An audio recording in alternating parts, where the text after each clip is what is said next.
클릭 감사합니다. 삼테크TV 김선풍입니다. 만나서 반갑습니다. 이번 시간은 코로나 이후 세상에서 살아남기 위해 해야 할 일. 코로나 이후 가장 유명한 직업 탑3에 대해서 알아보도록 하겠습니다. 신문 헤드라인 몇 개 보고 말씀 나눕니다. 세계는 코로나 이전과 이후로 나누게 된다. 사람이 하는 일 34%는 로봇이 대신할 것이다. 포스트 코로나 로봇에서 길을 찾자. 코로나19 발생 이전의 세상은 다시는 오지 않는다. 이제 완전히 다른 세상이다. 라고 하고 있는데요. 코로나는 현재를 사는 우리에게 그야말로 중요한 역사적 변화를 가져다 주고 있습니다. 세계대전에 비유되는 코로나 사태는 생활 전반에 큰 변화를 가져오고 있는데요. 건강과 위생에 대한 경각심을 높아지고 마스크와 손소독제는 이제 생활 필수품이 되었습니다. 대형 건물이나 공공시설에 열화상 카메라를 설치하는 거, 또 체온을 측정하는 것이 일상화되었고, 이되면 비접촉, 무인 서비스, 사회적 거리두기를 강조하면서 화상회의, 재택근무, 온라인 교육, 배달 대행이라든지 모바일 문진 등 새로운 일상으로 자리 잡고 있습니다. 그래서 매우 정신적으로, 경제적으로 충격이 엄청나게 크고 있는데요. 코로나 이전과 이후 세상이 달라지고 있는데 이거에 대한 이설은 없죠. 그런데 변화된 시대와 사회에서 우리는 무엇을 어떻게 해야 할 것인가 생각을 해볼 필요가 있다는 것이죠. 그래서 해야 되거나 하면 좋을 핵심 3가지를 말씀드리도록 하겠습니다. 첫 번째요, 경매에 대해서 말씀드리도록 하겠습니다. 경매는 부동산을 시세보다 저렴하게 살 수 있는, 할인된 가격으로 살 수 있는 가장 합법적이고 공개적인 시장입니다. 공개적인 시장이죠. 부동산 경매를 하는 가장 큰 이유이자 다른 어떤 단점과 불편한 사항이 존재하더라도 이것 하나만으로도 모든 단점을 상쇄하고도 남게 됩니다. 경제를 얻기 위해서는 약간의 불편함이 기꺼이 감수해야 하는데요. 경제란 자유를 의미하죠. 자기가 원하고 바라는 것을 할 수 있는 자유. 시간의 자유는 바로 경제로부터 비롯됩니다. 경매는 여러분에게 자유와 경제를 실현해줄 수 있는 가장 확실한 툴이 되어다 주게 될 것입니다. 경매 부동산의 경우 일반적으로 시세의 70 내지 90% 정도 싸게 낙찰을 받을 수 있고, 각자 판단이라든지 능력과 전문성을 확보한다면 이보다도 훨씬 더 낮게 낙찰을 받게 됩니다. 무엇보다도 부동산과 경제에 가장 빨리 접근하고 가장 깔끔하게 재산을 관리할 수 있기도 하고요. 또 하나 경매 최초 매각 가격은 첫 매각 비율보다 6 내지 10개월 정도 이전에 감정 가격이 되기 때문에 부동산의 상승 시 또는 주변 개발 시에 시세보다도 훨씬 더 저렴하게 살 수 있는 기회가 되죠. 물론 반대로 부동산 가격이 하락기에는 시세보다 높게 감정평가 가격이 형성되었기 때문에 주의를 할 필요가 있습니다. 또 하나 유의할 점이 있는데요. 우선 감정 가격이 결코 시세가 아니라는 점이 되겠습니다. 따라서 현장 실사를 통해서 객관적이고 냉정하게 시세를 원점부터 점검해야 합니다. 초보자가 가장 놓치기 쉬운 점이 바로 감정가를 바로 시세처럼 생각하는데 결코 아니다라고 꼭 기억하시기 바랍니다. 두 번째는 소유권 취득 절차가 상대적으로 명료하죠. 예를 들어 토지거래 허가 등이 받을 필요가 없게 되고, 물론 농지 경우 농지 자격 취득 증명이 필요한 절차를 밟아야 합니다. 세 번째는 경매는 가장 객관적으로 국가기관인 법원에서 법에 따라서 진행되기 때문에 가장 안전하고 상대적으로 사기 매매 등을 피할 수 있습니다. 물론 부동산의 본질적인 사기를 피할 수는 없습니다. 거래가 너무 빈번하고 애우게 거절하는 등 한 번도 거래가 이루어지지 않았던 것은 한 번쯤은 체크할 필요가 있습니다.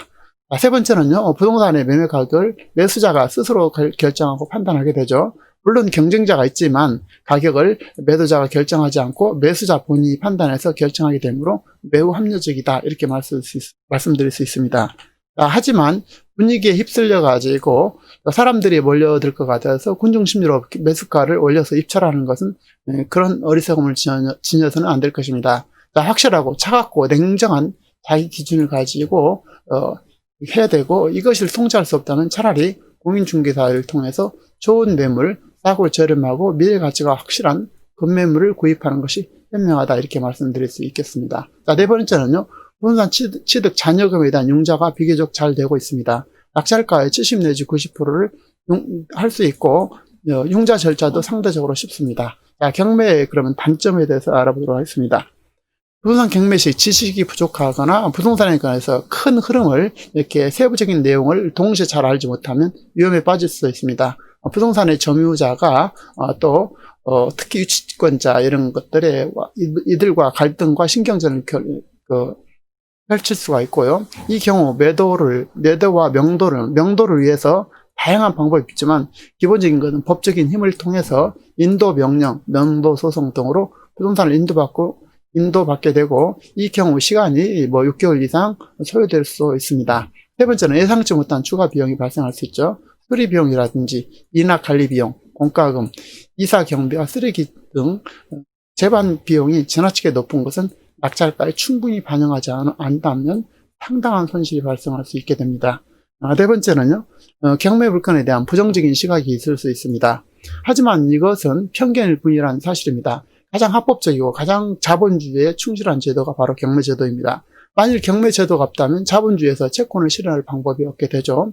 자본주의 시장이 근간이 무너지게 됩니다. 조금 더 흔들릴 필요가 없다라고 말씀드립니다. 다섯 번째는요, 경매 물건에 입찰 시 변수가 매우 많이 존재하죠. 경매 물건을 입찰 시에 참여하기 위해서 현장 조사를 충분히 하였어도 물론 이제 비용이 발생하게 됐죠. 연경이라든지 연기, 치아 등 다양한 변수가 있게 되고, 또 입찰 당일 다시 한번 입찰 물건을 확인할 필요가 있습니다. 경매 물건의 권리 분석을 실수하거나 놓치게 되면 시세보다 또한 비싸게 살 수도 있겠죠. 선수의 세입자라든지 유치권 등을 자세히 살펴야 할 것입니다. 자, 경매에 대해서 요약드리면, 경매 물건을 살필 때 기본적인 것은 저 물건이 왜 경매로 나왔는지 기본적인 것을 살필 필요가 있죠. 체크할 필요가 있고, 또한 큰 그림을 서류와 지도에서 살피고 세부적인 내용도 잘 검토가 이루어져야 됩니다. 본인이 경매 물건을 취득했을 때 어떻게 문제를 풀고 활용할 것인지 계획과 변수에 대한 준비를 충분히 해야 합니다. 다시 말해서 나무만 보지 말고 숲도 보고, 동시에 현재 가치와 미래 가치를 충분히 파악하고 체크하고 경매에 임한다면 누구나 각자 원하는 가격으로 좋은 기회를 잡을 수 있을 것입니다. 자, 무엇보다 중요한 것은 부동산을 바라보고 관리하는 중장기, 길고 먼 시간 동안에 이겨내는 마인드다, 이렇게 말씀드릴 수 있습니다. 부동산도 결국은 시간이 답을 해주게 되죠. 다음은 이제 온라인 사업. 기존 사업에도 온라인과 접목하면, 또 현업에서 온라인을 구축하면 매우 이것이 필요하고요. 또 인공지능, 로봇으로 대체되는 이런 부분도 같이 살펴보도록 하겠습니다. 자, 사람이 하는 일의 34%는 로봇이 대신할 것이라는데요. 세계적인 컨설팅 회사인 맥킨지는 로봇 및 자동화로 인해서 10년 후인 2030년에는 전 세계 약 8억 명의 일자리가 없어진다고 합니다. 이 숫자는 세계 근로자의 약 20%에 해당된다는데요. 그만큼 신규 일자리가 없어지기 때문에 새로운 영역을 개척할 필요가 있다는 시점이 되겠다, 이게 이렇게 말씀드릴 수가 있을 것입니다. 인공지능 딥러닝은 기가 사람처럼 생각할 수 있는 능력을 갖추고 정보나 데이터를 요약할 뿐 아니라 이해하고 추론하고 스스로 판단하게 됩니다. 그럼에도 불구하고 사람만이 할 일을 찾아야 되고, 기계가 아닌 사람이면 반드시 문제는 해결될 것이라고 보입니다. 그래서 앞으로 인공지능 시대에는 사람만이 할 수 있는 일을 스스로 찾아야 되겠다라는 것을 말씀을 드립니다. 자, 사진은 이제 이렇게 장기 체스를 두는 모습이고요. 그 다음에 여기는 이제 주문을 하는 내용이 되겠습니다. 커피집에서 이제 인공지능한테 주문을 집중하고 있죠. 자, 온라인 사업의 본질은 무점포 온라인 사업으로 사람들의 생활 속에 불편함을 제거해 주거나 그들의 필요와 욕구를 제공하는 것입니다. 다시 한번 말씀드리면요, 본질은 무점포 온라인이죠. 사람들의 생활 속 불편함을 제거해 주거나 그들의 필요와 욕구를 제공하는 것이다. 특히 본멋의 불편함을 제거하는 것이 핵심이 되겠습니다. 자, 이것은 모든 것이 다 해당되겠죠. 어떤 생활 속에 불편하게 됐던, 어떤 것이 불편하게 됐던 이 불편함을 제거하고 그거를 해결해 주는 것이 핵심이 되겠다라고 말씀드립니다. 모든 사업에 이제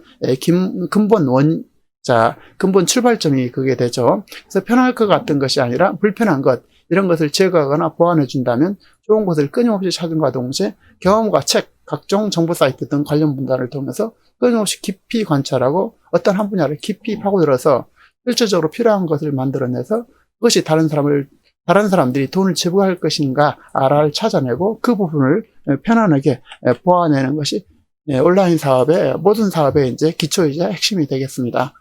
온라인 사업을 함에 있어서 일단 뛰어드는 것, 행동하는 것은 필요합니다. 하지만 처음부터 전업으로 뛰어들지 마시고 현재 일을 하시면서 추가로 하는 것이 좋겠다, 이렇게 말씀드립니다. 시간과 경험이 필요하게 되고 어떤 사업을 하든 열심히도 중요하지만 더 중요한 것이 바로 기초이자 철저한 준비가 되겠습니다.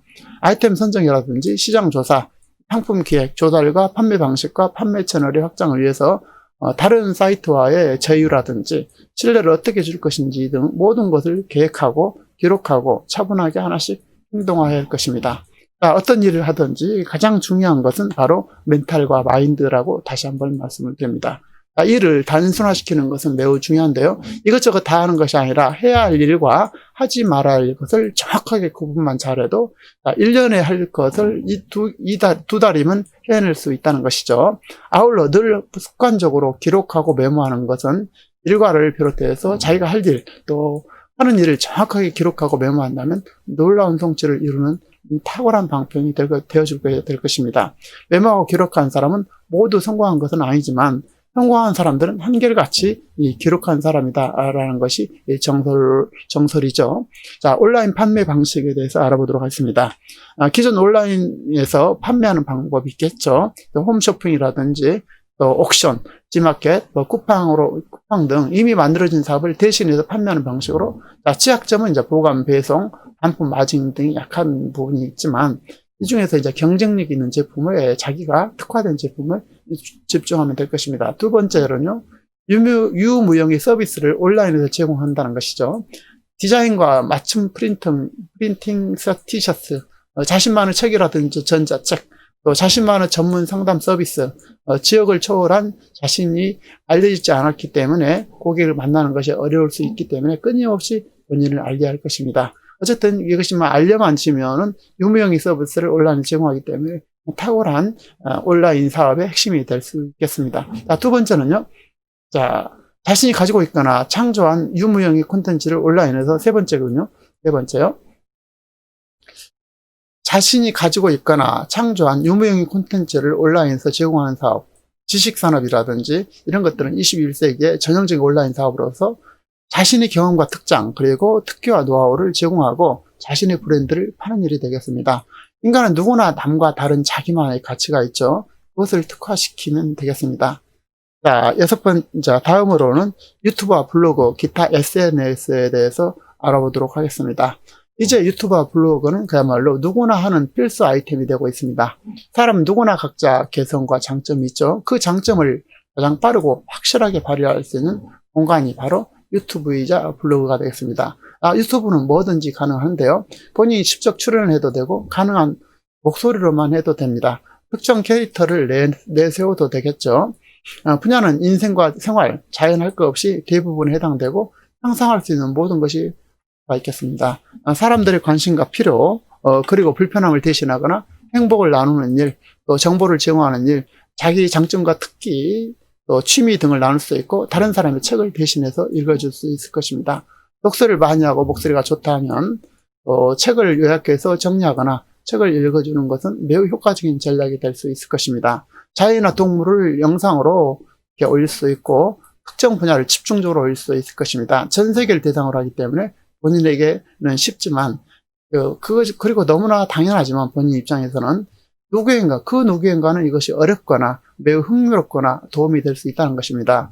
유튜브 또한 불편함을 제거하거나 불편함을 대신해 주게 된다면 그들이 기꺼이 시간과 돈을 이렇게 사용하게 된다는 것입니다.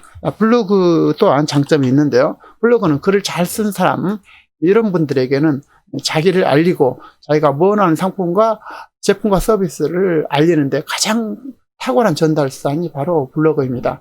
블로그에 대해서 꼭 우리가 알아볼 필요가 있고요. 블로그를 잘 활용한다면 인생 자체를 바꿀 수가 있습니다. 자, 요약드리겠습니다.